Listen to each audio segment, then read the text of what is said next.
wrapping up this series, James, A Faith That Works. And as the video said, the background of this series is we're acknowledging that in 2015, here in the United States, traditionally the church-going United States, about 23% of all ages and 36% of millennials now claim no faith. When pollsters ask them, what's your faith, they claim none. Almost 3/4 of those people grew up in church. So for various reasons, folks who were raised in church communities, right around the time they were old enough to get a driver's license, they started to check out. And now would claim no faith. And that number has gone up by 20 million people in the last 6 or 7 years here in the United States. And so we find ourselves in this time where a lot of people feel, and they gave the reasons, why. They felt like the church was too controlling, too involved in extreme politics, too interested in shaking money out of folks, and too judgmental, especially against certain groups of people in our society. And we said every week that the big secret is, that we can acknowledge here, is that it's not just people who claim no faith. That a lot of people sitting in church every Sunday morning, including many of us, would say the same things. Can I get an amen, brothers and sisters? And so that's what we've been acknowledging in this series in James, and we've discovered something that is, I think, truly shocking to some people who have checked out on faith, and it's that James here, this early New Testament letter, James traditionally we believe is the half-brother of Jesus, that James said many of the same things about organized religion that we hear from the nuns and that many of us feel. So we've talked about how pure religion, true religion, is about caring for the vulnerable in our society. That is not the religion I was raised in. I was raised in a fundamentalist Christian home. We've talked about the use of money and how, churches can fall into the same materialism of our culture. Last week, Aaron gave a great sermon. Didn't he give a good sermon last week? About the true self and the false self and our talk versus our actions. Is our faith just talk, or do we back it up with action? And then today we're talking about spiritual trauma. What happens when we have painful church experiences? What happens when we're disappointed, when church conflict comes, when something happens to us in our church community that just says, tempts us at least to say, I think I'd just be better off without this. And so many people have checked out because of that. That's where we're headed today, and finding healing for that. Now, after saying all that, it turns out this has been a pretty good week for religion. How many of you are just astounded at this Pope? I see that hand, brother. Thank you, sir. That's right. How great is this guy? It turns out, we've discovered this week, the biggest rock star in the world is Pope Francis, right? Like Mick Jagger and Bono have been put on notice now. They just got demoted. This Pope is just riveting the world. And wouldn't you say it has something to do with the things we've been reading about in James? Would you say that? If you've been here during the series, these things that we've been reading about in James, it seems like, I think Pope Francis has read James too. I think I'd be willing to bet that. And he's trying to live out a lifestyle of caring for the vulnerable, of not being obsessed with money. So he's driving around in this little Fiat, around Washington in New York. And he's trying to live out these kinds of values. How great was it that Congress, after he spoke to Congress, they invited him out to lunch, and he's like, I think I'll go have lunch with homeless people. How sweet was that? Speaker of the House, I think I'll just go have lunch at this homeless ministry. And so it's been a pretty good week for people seeing an inspiring picture of what it can really look like when people take this kind of a faith, a James kind of a faith, seriously. Wouldn't it be great if that lasted? We live in a culture where that may or may not be the case, but in our lives at least, we want to be able to read here these last 2 chapters of James, 4 and 5, and discover the kind of healing that God has for those of us who have had bad experiences in religion. So I hear stories continually. You can imagine that. From people who have had very painful experiences with church. It's just a weekly reality for me that I meet somebody new who has had a story that has been deeply painful for them. So perhaps church members gossiped about them and their families and shunned them, ostracized them for something, and they felt left out. Maybe people volunteer to serve, but nobody contacts them. They try to get involved in a new church, but they just feel like they can't quite break in the clique. Have you ever felt that way in a church environment? A woman, I've heard this one actually, this comes maybe from a different time, but a woman grew up in a fundamentalist church where all the women were not supposed to wear makeup, but the pastor's daughters caked it on. And that really stuck with her, that she was kind of condemned. She felt like her womanhood was condemned. But that didn't apply to the pastor's daughters. A couple are given the cold shoulder because they're gay. The church favored big givers over middle-class members.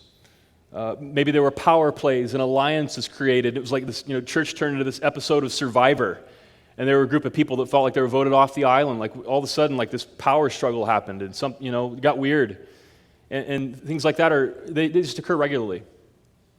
There's also such a thing as spiritual abuse, and that is a grievous injury inflicted upon somebody by somebody in spiritual leadership, a pastor or a church leader in some way. I have a friend who, about 15 years ago, was a worship leader in a church, and she was propositioned by the pastor.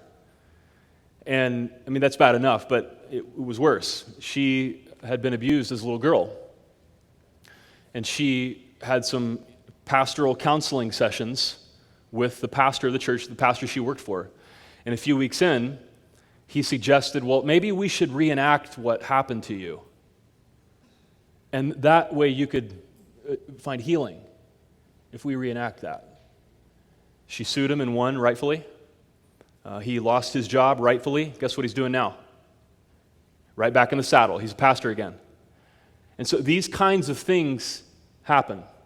And it may be of a sexually scandalous nature. It may involve money. It may involve just a narcissism. The truth of the matter is, pastoral ministry, along with some other professions, are just magnets for blazing narcissists who have these deep ego needs, and that they use their congregation to feed what's called the narcissistic supply, their ego needs. It's just true. And so a lot of folks have encountered pastors like that, and it comes off as controlling behavior, judgmental behavior, it's almost kind of cultish, like this spiritual leader wants to have way too much control over my life. So my guess is that if we really wanted to swap stories today, we would miss lunch and probably dinner. We would have to pull out cots or sleep on the trampolines because we'd still be here tomorrow. Am I right about that? If we really wanted to talk about the painful experiences we've all had here, it would probably take a really long time. Reba Riley grew up in church. She's a 33-year-old author now. She grew up in a high-octane evangelical church, same kind of background I had, hyper-certain, judgmental church, and she recently wrote a book called, that some of you here have read, I know, Post-Traumatic Church Syndrome. Isn't that a great title? And it's the subtitle is A Memoir of Humor and Healing. And so she's had some distance now, and she's able to kind of go through her experiences with a little bit of humor and see kind of the funny stories, but also acknowledge the deeply hurtful things that happened to her in her church background. A funny example was, this kind of gives you insight in her background. She said her youth pastor, when she was a teenager, actually did try to exorcise demons out of the sound system. Like, it wouldn't work for a few weeks. And I've joked about that before, but like, he really did it. And so that's a funny example, but it kind of gives you insight into really believing there are beings in the sound system that are making it go bad. And it reveals there's kind of this insulated subculture that promotes irrationality, and it's kind of its own little contained world. Do you know what I'm talking about? And people aren't allowed to question that. And it's a different view of the world. It's like all these teenage kids had to be separate from all their friends at school because most people don't believe that there are demons and speakers. But if you really do, and again, that's just a funny example, well, that kind of makes you different. It's a different view of the world. And so she gave an interview to the Huffington Post, and one of the questions was, what frustrated you about the faith of your childhood? And here's her answer: the absolute certainty. You're allowed to question, but only as long as you come back to the right answer. There was also judgment. I've experienced quite a lot of that, and interestingly, I think it was people outside the church who loved me more, especially through the transition, than anyone inside the church. It's really death by 1,000 cuts. Maybe some of you could relate to that. You find cracks in your faith and express them, and you try harder to hide them and reason your way out of them. The process was probably a year and a half long before I recognized that I recognized that what I grew up with was believe it all or believe none of it theology, all or nothing. When I realized there were tenets of this faith system I couldn't believe in, I didn't have a choice. It was all or nothing. It's not that I left my faith, it's that my faith left me. And so she checked out of that kind of a church background, and she actually embarked on this study of 30 religions in a year, just trying to learn what's true, what have other traditions said, what do I really believe about the world. And after that experience, she calls herself a Christian, but she said with a whole list of qualifiers. Like, I'm not this kind of Christian, I'm this kind of Christian. Not this one, but this one. And I kind of feel the same way sometimes. Maybe you do too. So when I hear stories like this of people who have been wounded in church, and many of you here have stories like that, I always admire the fact that folks were willing to give church another shot. Because here we are this morning. Yes, it's a trampoline park, but it's a church on Sunday mornings. Here we are. And me too. And to be honest with you, I could swap stories with you too. I've seen some pretty crazy things. Sometimes I think it's a miracle that I'm still in ministry, that I'm still involved in church at all. And I think some of you would probably feel the same way. So, James acknowledges the kinds of behaviors that lead to this pain. And he deals with them in chapter 4 in a passage where he's challenging the community there, this Christian community, these communities, plural, that he's writing to around the Roman Empire. But he does it in a way to encourage them and to encourage them to seek healing. So James chapter 4, we'll start with verse 1. He says, "What causes fights and quarrels among you?" So think about the church conflict you've experienced. "Don't they come from your desires that battle within you? You desire but do not have, so you kill." And you can kill somebody with your words too, by the way. You know what I'm talking about? "You covet, but you cannot get what you want, so you quarrel and fight. You do not have because you do not ask God. When you ask, you do not receive, because you ask with wrong motives, that you may spend what you get on your pleasures." Jumping to verse 6, "God opposes the proud, but shows favor to the humble." And then verse 10, "Humble yourselves before the Lord, and he will lift you up. Brothers and sisters, do not slander one another, to speak negatively of one another. Anyone who speaks against a brother or sister judges them, speaks against the law and judges it. When you judge the law, you are not keeping it, but sitting in judgment on it. There is only one lawgiver and judge, and one who is able to save and destroy. But you, who are you to judge your neighbor?" So if you're keeping track, or if you're using the YouVersion app to kind of keep notes, you can, if you have YouVersion, you can search for one church, by the way, and keep notes there.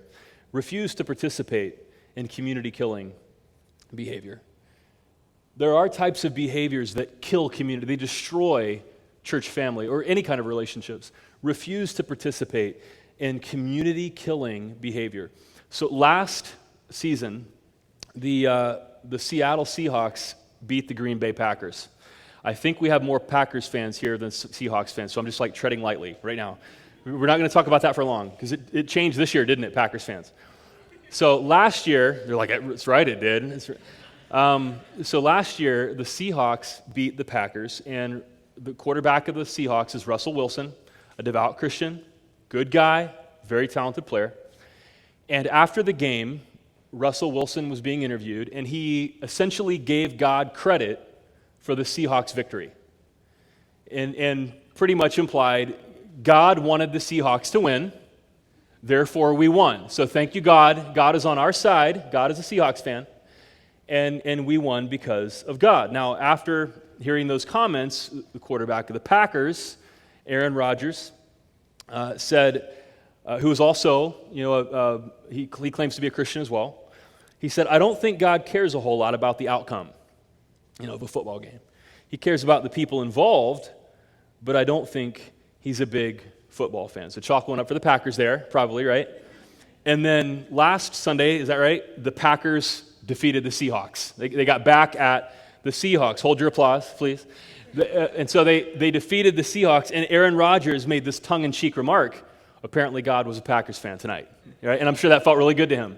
So we've all heard, sports, athletes, musicians, people at award shows, actors, they get an award and they're like, "I just want to thank God for, this song and this acting performance." Sometimes you think, I think God could have written a better song, actually. But so we're used to people, celebrities thanking God for, it's good to thank God, but maybe God's not, favoring them in the award. We're used to athletes giving God credit for those things. Remember Ray Lewis, who was the linebacker for the Baltimore Ravens? Pretty much announced that Isaiah 54, which is a passage that says, "No weapon formed against me shall prosper," pretty much took that to mean the Denver Broncos. When he's like, no, they defeated the Broncos, no weapon formed against me shall prosper. Like, I don't think Isaiah 54 was about the Broncos necessarily.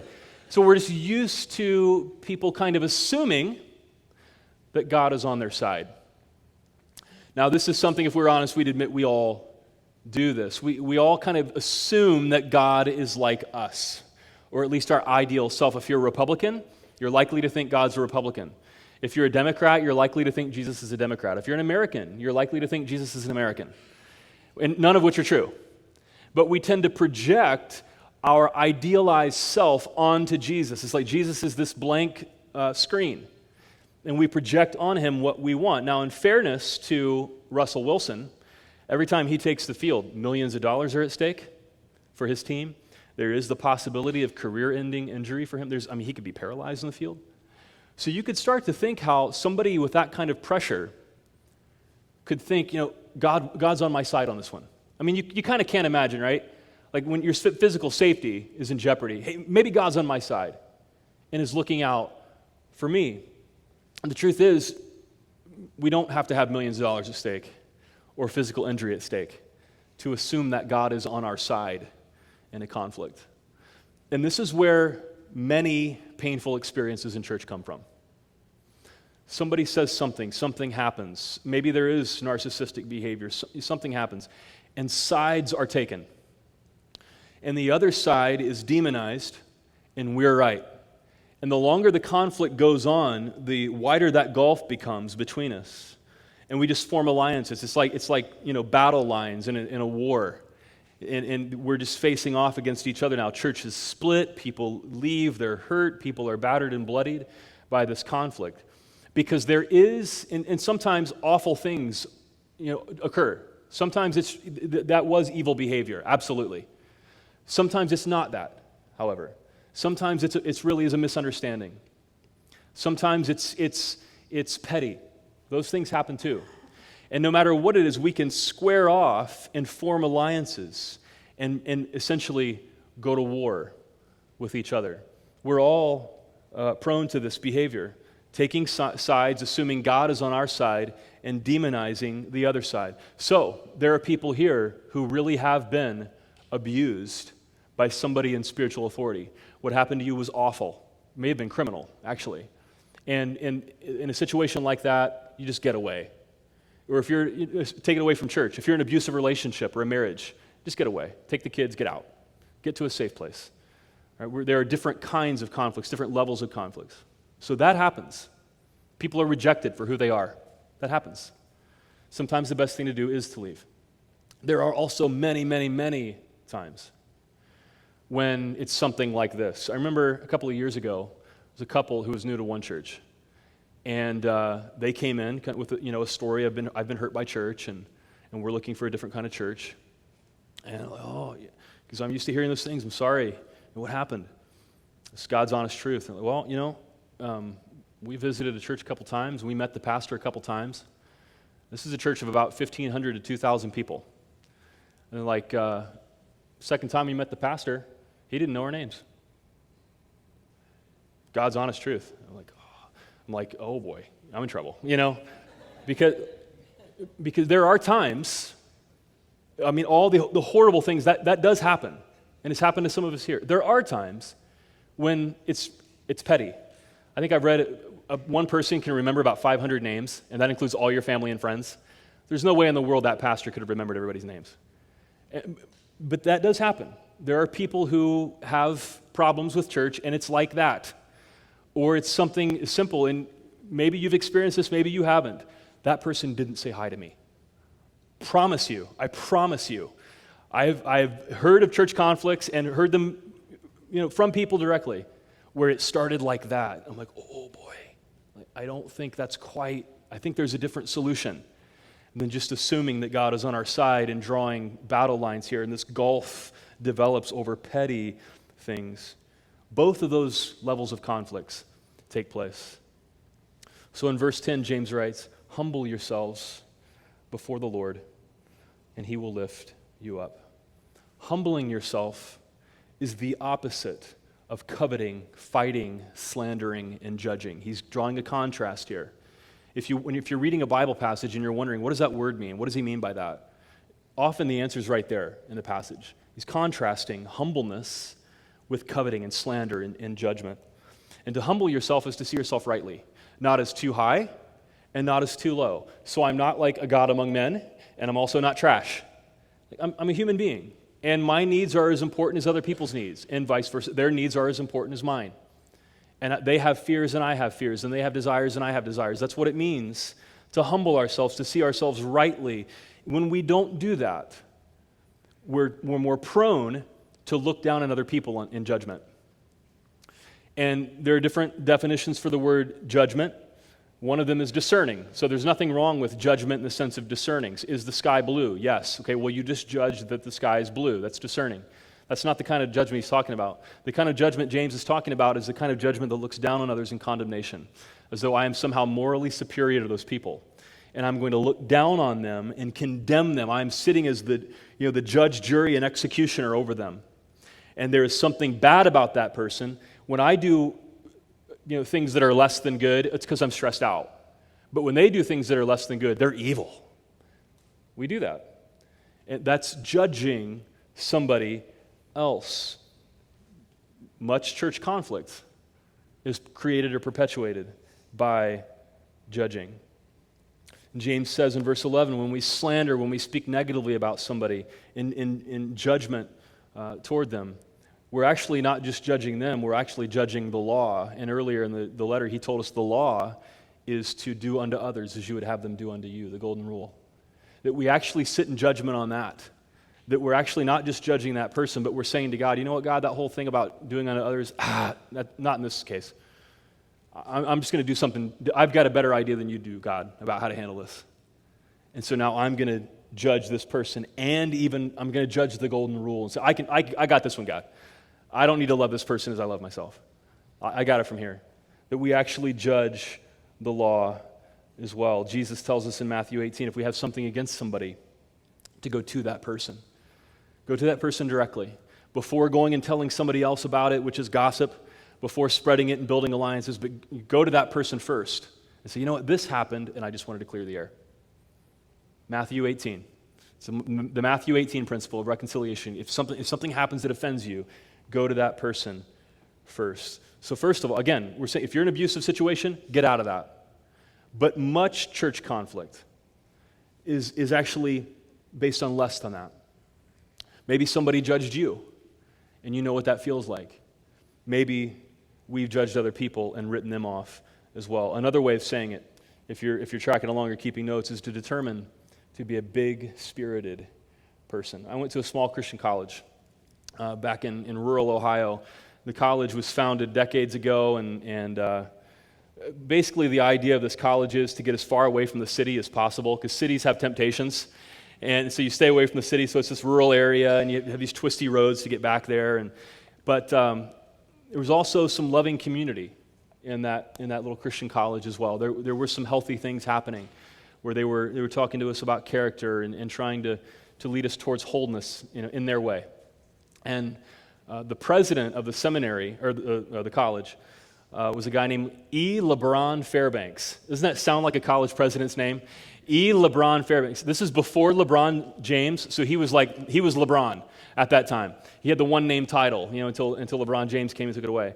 But LeBron Fairbanks was a guy who really came off as a good guy, a person of character, a loving person, respected the students, would mingle in the cafeteria, he really invested in the lives of the students there, and a good role model.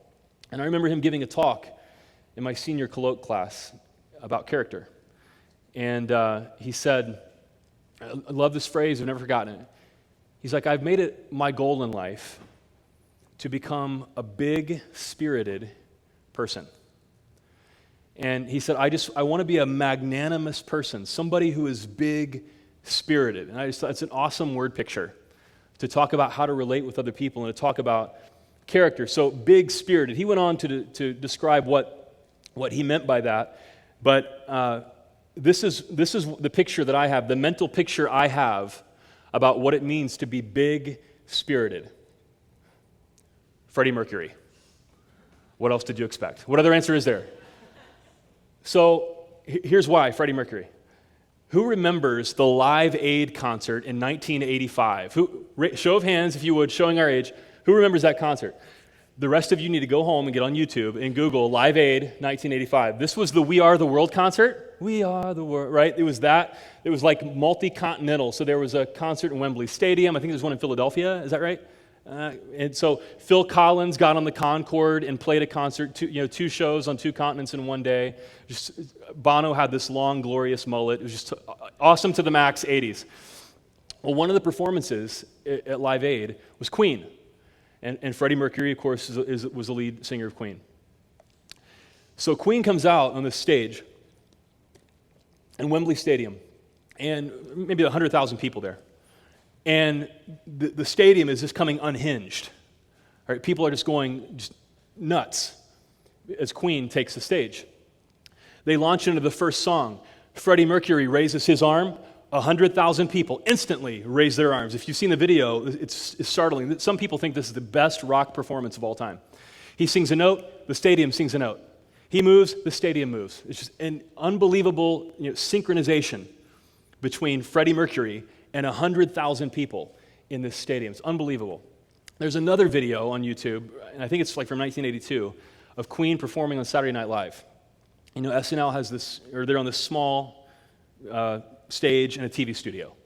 And a couple hundred people crammed in as the audience. And you watch that performance, and you can almost feel that Freddie Mercury is reining himself in. Like the TV studio where SNL's filmed is not big enough for Freddie Mercury. He's used to doing this, and 100,000 people do this. And now he's singing in a TV studio with a camera. You just feels like he's just kind of pulling himself in because his stage presence was so big that it can envelop a stadium. He just had that persona, that incredibly larger-than-life presence that could engulf 100,000 people and lead them, and they would do what he wanted them to do. When I think of being a big-spirited person, I think of an image like that. There are people, and maybe you know people like this, who they just love people. You know what I mean? And you can tell that. And when they walk into a room, it's not like, singing and getting people to raise it, but you just know that this is a big-spirited person. I'm safe with this person. They are treating me in such a way that respects my humanhood, my dignity. They care about people. And I think big-spirited people just kind of know, maybe it's intuitive or maybe they learned it over time. Big-spirited people know that everybody else is human too. It's not just me. Everybody else makes mistakes too, not just me. And when they make mistakes, I don't do the thing where, I'm stressed, so I make mistakes, and they're stressed or they make mistakes because they're evil. They don't do that. They just assume, we're all stressed out. We all have stories. We all have baggage. We all have problems. And they just kind of go into every relationship like that. And they're not easily offended. They're people who just bring a healing, comforting presence with them. Do you know people like that? Big-spirited, magnanimous people. Ever since I've heard LeBron Fairbanks talk about that, in the back of my mind, I've wanted to be that kind of a person. Look for the person nobody else is talking to and approach that person. My grandma was like that. I've told a story before. She was a great lady. Some people came over to our house. I lived with my grandparents and my mom until I was 6. Some family members. And they were bad-mouthing one of my cousins who was in high school. And she had a drug problem. She's gone now. Actually, she died at 50 years old from that drug problem. And the person was just kind of bashing my cousin. And my grandma listened to it for a minute. And then she said, you know what? Her name was Sonia. Not Sonia, Sonia. Sonia is such a good artist. Like this person's just trashing Sonia. And my grandma's like, she's such a good painter. She knows how to draw. She can just paint anything and it looks real. She's just very gifted artistically. And it was my grandma's way of saying, don't badmouth my grandkid. That's what was going on. But it was done in such a way that it was big-spirited towards my cousin Sonia and even towards the person who's trashing her. Do you see what I mean? It was big-spirited. I'm wrapping my presence around these other human beings. And I'm not going to draw battle lines. I'm not going to lop off the relationship unless there is nasty, abusive behavior going on. Then I'll get away and get to a safe place. But otherwise, I'm going to make sure that I'm not cutting off the relationship for a petty reason. And I'm going to wrap my arms around this person. I'm going to be a big, spirited person. Vernon Howard was a spiritual author in the last century, and he found common threads among various spiritual traditions, and he said it like this. You've probably heard this before. A truly strong person does not need the approval of others any more than a lion needs the approval of sheep. Have you heard that? Well, you have now. Some of you are like shaking your heads no. Like, well, you have now. Isn't that cool? In the conflicts you've experienced, do you see yourself as a lion or as a sheep? What if you were always a lion? And even in the wrong, abusive, terrible things that were done to you, you're still the lion in the relationship. That doesn't minimize it. It doesn't mean that there may be some counseling involved. You need people to empathize with you and to feel your pain with you because it was real. But what if you're still a lion and the person who hurt you was a sheep? Isn't it an absurd picture to think of a lion being offended or allowing his life to be defined by something a sheep does? Isn't that kind of funny? He goes back to the pride. He's like, that sheep bowed at me the wrong way. And the other lions are like, oh, I know that sheep's done that to me too. We're never going around that sheep again. A lion has no need to form those alliances. A lion has no need to wage war on sheep unless they're hungry, right? They don't have to be hurt. They don't have to be offended. Does this make sense at all? This in no way is meant to minimize real pain from spiritual abuse. In no way does it minimize that or excuse that. But it does present maybe a different picture. It reframes your experience. Perhaps you're still the lion. Perhaps some bananas, narcissistic pastor, and there are plenty of them, hurt you very deeply, and what he did was wrong and sick and stupid and gross. But you're still the lion in the relationship. And he's still the sheep. He did what he did for lame reasons and his own ego needs and all this garbage, but you're still the lion, and he's still the sheep. And his actions toward you don't need to define you or your experience any longer. Sheep have no power over lions, and perhaps that person has no power over you. The only power is what you give, and when you give, it's as absurd and as cheating to you as it would be for a lion to give up power to a sheep. Does that help at all? Perhaps you're still the lion. Well, one way to be big-spirited, we're going to move on here. One way to be big-spirited is, because the Bible is so central in the lives of churches, is to bring that big-spirited, magnanimous, loving spirit to the way we read the Bible. And we've been promoting, so this is commercial time for what we're doing next week. We've been promoting the series we're starting next week, Making Sense of the Bible. And every week for 6 weeks, the sermon is going to be on a different topic in this series. And the one groups are going to study the same thing. You can sign up for a one group at the Information Center. And we're all going to read through this book together. It's a book by Adam Hamilton called Making Sense of the Bible, Rediscovering the Power of Scripture Today. And so people have questions like, is the Bible anti-science? Is the Bible anti-gay? Is the Bible anti-women? Can you see how sometimes interpretations of the Bible lead to pain that people feel? Do you see that? Often that's the case. Is the Bible violent? I mean, is it okay to draw battle lines and mistreat people because there's so much violence in the Bible? This stuff's serious, and it really does influence the way church people act. And so starting next week, we're going to go into this series.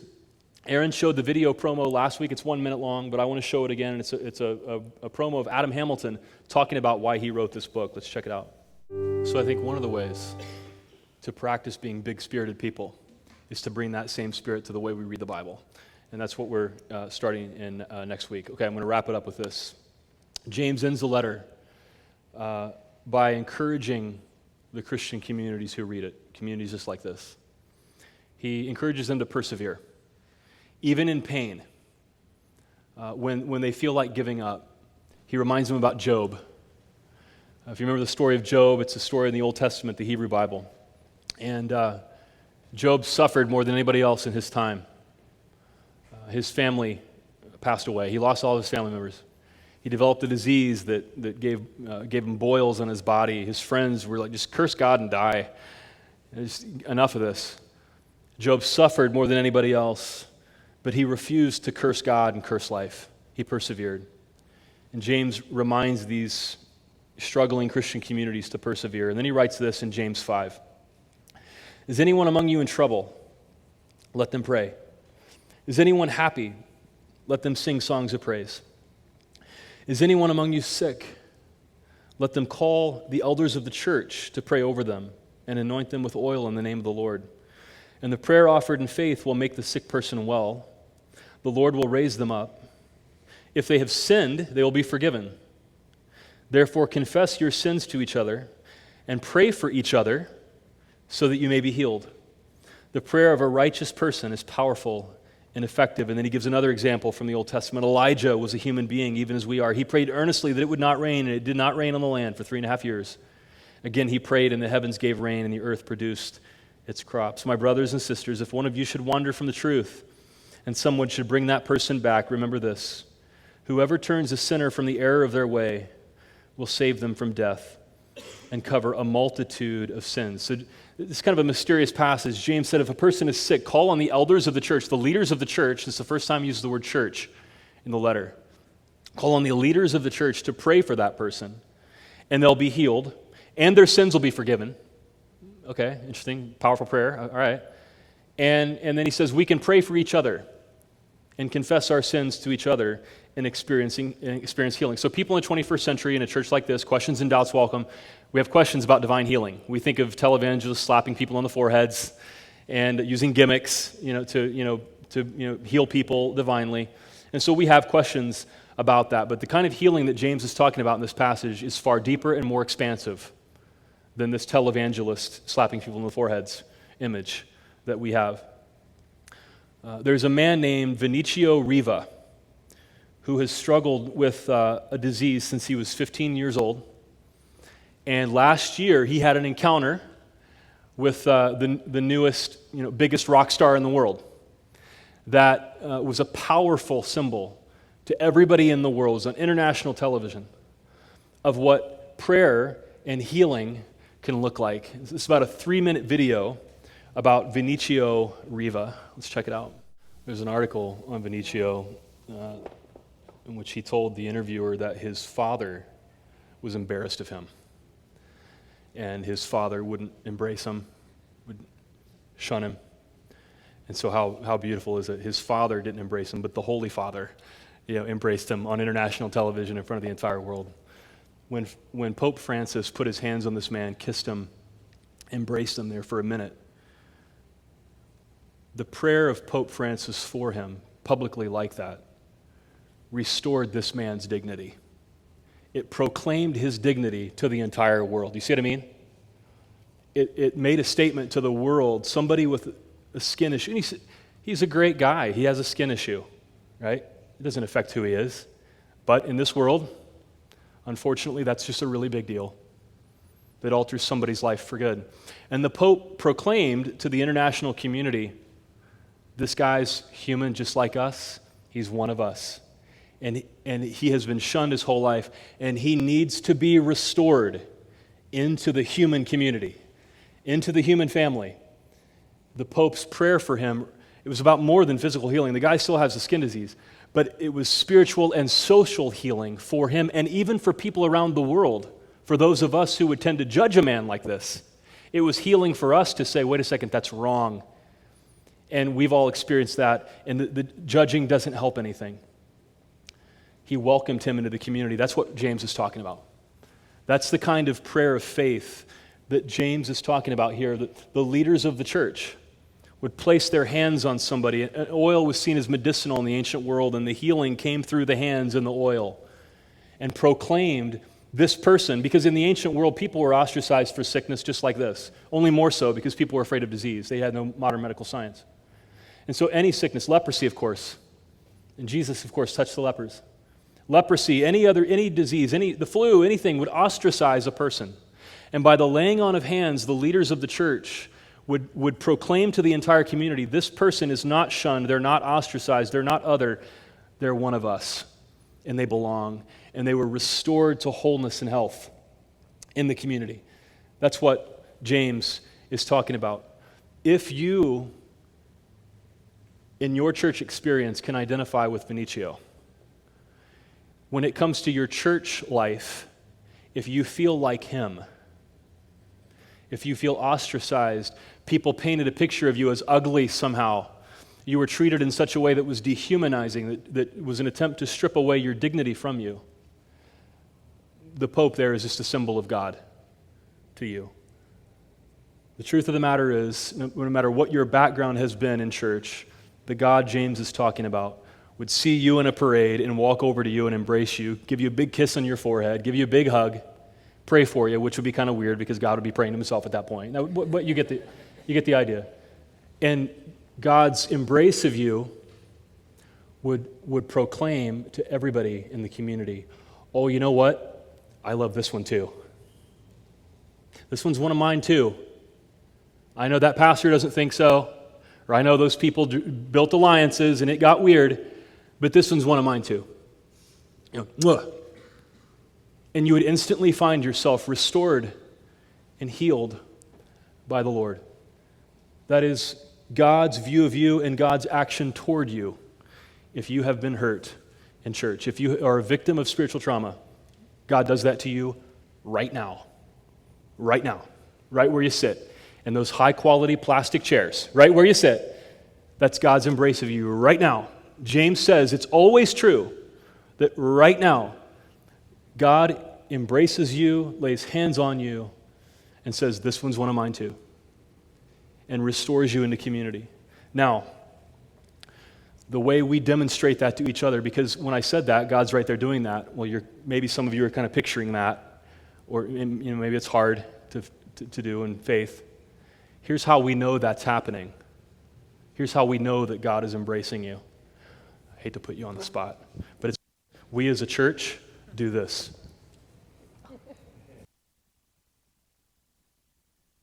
We become living symbols of what God wants to do for each other. The prayer of faith in the Christian community is, that wasn't too embarrassing, was it? I'm sorry. I didn't give her fair warning before that. She's like, he's coming toward me. We are God's arms. And kisses. We're God's embracers here to restore those of us who have been hurt, ostracized by church, left bleeding on the side of the road in church conflict. We are the ones who do that. As God embraces people through us, we're the ones who do it. Isn't that a beautiful thing? And a privilege and a responsibility. It's a privilege and a responsibility that we get to embrace one another. Because here's a truth that is hard, especially when you've been hurt. There is no healing outside of community. And some people be like, what do you mean by that? I don't know about that. Well, the opposite of community is solitary confinement. That's what makes solitary such really a torturous punishment. They say people go crazy in solitary confinement. We need each other. Even Reba Riley said in her post-traumatic church syndrome book, she found community somewhere. Sometimes it was even outside the church where she found healing. But the point is, she needed community somewhere. Do you see what I'm saying? And if we're going to be healed, if we're going to be accepted, if we're going to accept our belovedness, that somebody that God embraces, we are healed. We find that in community. And when we're hurt, of course, our immediate knee-jerk reaction is to isolate ourselves, isn't it? And to go hide somewhere. That's something deep in the human psyche, to get away when we're hurt. But the only healing is found in the opposite of that. Of course, we all have been there, and we know people like that who close down and they're vulnerable and maybe even become bitter.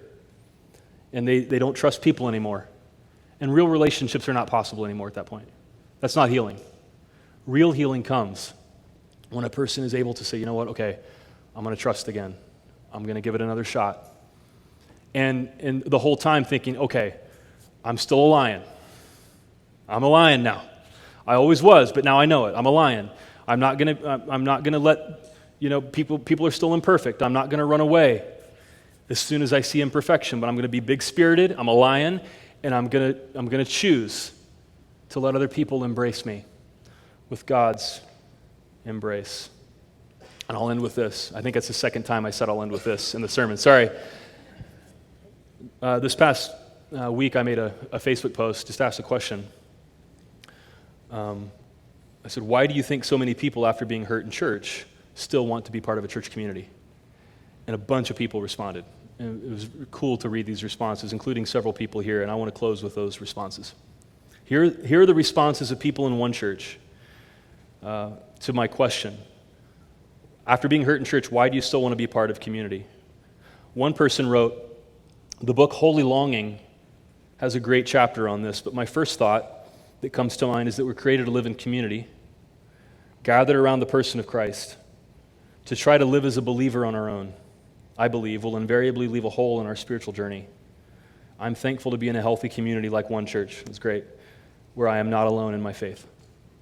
Another person wrote, I think most people are craving a community to belong to and a connection with God, which is usually found in church. I liken church trauma to a bad divorce. Just because you were hurt doesn't mean you don't want to find love again. You're just a little more cautious and less eager to jump back in. Another person wrote, most of the time you can't be hurt emotionally by something or someone you didn't love or care about. The people who feel most betrayed by a church community are probably the ones who are most invested in it. To me, looking for a new church after being burned by a previous one is like looking for new friends if you lost some. It might make sense to choose your friends more carefully, but it doesn't really make sense to stop having friends. Another person wrote, even though we've been hurt by a church, we still long to find other people who think, believe, and love similar to you. A church is a small community. It's important to belong in a community. The feeling you get from being with others in that setting is powerful. Sure, a person can have a relationship with God without attending a church, but a church is an escape from the outside, physically, emotionally, spiritually draining world. Meeting up with and spending time in a church tends to remove all that drainage and gives you the strength to face all that we face every day. Two more. A person wrote, perhaps our inner God-given spirit longs for a personal connection with others. Our nature to serve, to love, and feel loved grows from knowing, learning His Word. My spirit delights in the Lord and in loving one another, more so because of One Church. Very nice. And the last one. I've been thinking about this question for a few days now. You're asking about people, but I want to answer only for myself. I long to be a follower of Jesus, not a follower of the church. Being hurt by the church is not synonymous with being hurt by Jesus. People, including those in a church community, aren't perfect. Jesus teaches us to love them anyway.